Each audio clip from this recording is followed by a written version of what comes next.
Okay, so today I'm going to tell you guys about the different training underwear that I've come across, and I've come across a lot. Here is the Gerber, here is Moo Moo Baby, and these are a pair I made out of some fabric that my mother-in-law found at a discount store. There's also some called Super Undies, and those are pretty good, although they leak also. The best ones, of course, are the ones that I made because I fitted them to my child.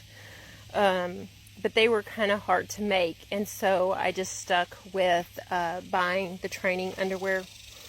The Gerber ones are getting really kind of thin.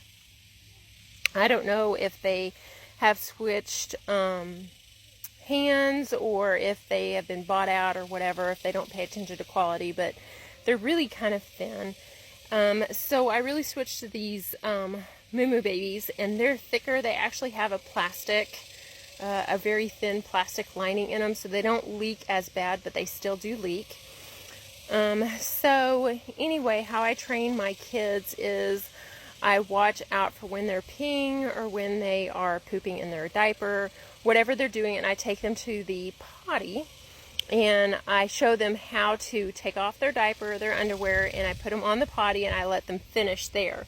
Of course, there is a mess to pick up, but that's how I do it. Yes, it takes several weeks to train them that way, but the other ways don't automatically work for every child.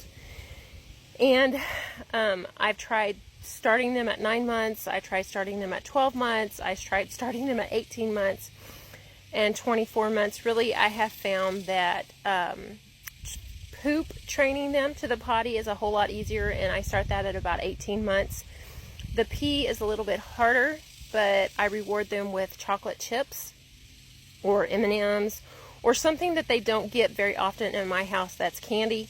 So that's what I reward them with. It seems to work pretty good. Now, there is a difference between them not being able to hold it and them not wanting to hold it. And you will be able to tell the attitude of your own child on that one. And so they don't get rewarded when they get an attitude about potty training and they're just being kind of lazy.